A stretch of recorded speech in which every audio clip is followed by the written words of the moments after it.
అందరికీ నమస్కారం. తిరుపతి జిల్లాలో ఎల్పిజి డొమెస్టిక్ సరఫరా సాధారణంగా కొనసాగుతుంది మరియు తగినంత నిల్వలు అందుబాటులో ఉన్నాయి.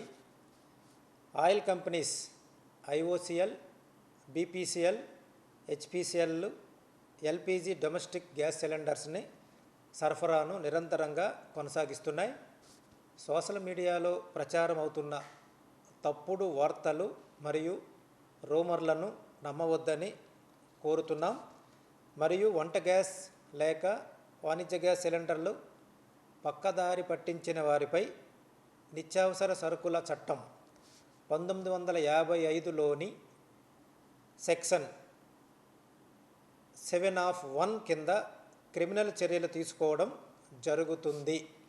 జిల్లాలోని అందరు గ్యాస్ ఏజెన్సీ వారితోనూ మరియు ఓఎంసీ వారితోనూ సమావేశం పెట్టి గ్యాస్ సరఫరాలో ఎటువంటి ఇబ్బందులు లేకుండా తగు చర్యలు తీసుకోవాల్సిందిగా ఆదేశించడమైనది. ఎడ్యుకేషన్ ఇన్స్టిట్యూషన్స్కు, హాస్టల్స్కు, హాస్పిటల్స్కు మరియు టెంపుల్స్కు ఎటువంటి అంతరాయము లేకుండా గ్యాస్ సరఫరా చేయడం జరుగుతుంది.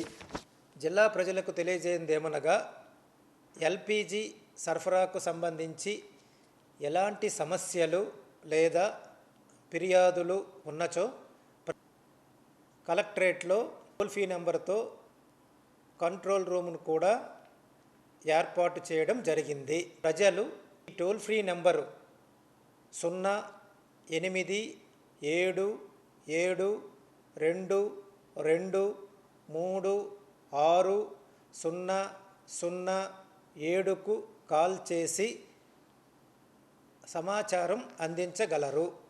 ఎల్పిజి గ్యాస్ సిలిండర్కు మరియు సిలిండర్కు బుకింగ్ కొరకు రూరల్లో అయితే 45 రోజులు, అర్బన్లో అయితే సింగిల్ సిలిండర్ అయితే 25 రోజులు, డబుల్ సిలిండర్ అయితే 32 రోజులు గ్యాప్ ఉందని గమనించగలరు. కాబట్టి జిల్లాలోని డొమెస్టిక్ గ్యాస్ ఉపయోగిస్తున్న వారందరికీ మా ముఖ్య విజ్ఞప్తి ఏమనగా గ్యాస్ సరఫరాలో ఎటువంటి ఇబ్బందులు లేవు. ప్రతి ఒక్కరూ దీన్ని గమనించగలరు. ఎవరు భయాందోళనకు గురై గ్యాస్ బుక్ చేయాల్సిన అవసరం లేదు. సాధారణ రోజుల్లో మనం ఏ విధంగా బుక్ చేసుకుంటున్నామో అదేవిధంగా బుక్ చేసుకుంటే అందరికీ గ్యాస్ సరఫరా చేయడం జరుగుతుందని జిల్లా యంత్రాంగం తరపున మీకు తెలియజేయడమైనది. ధన్యవాదములు.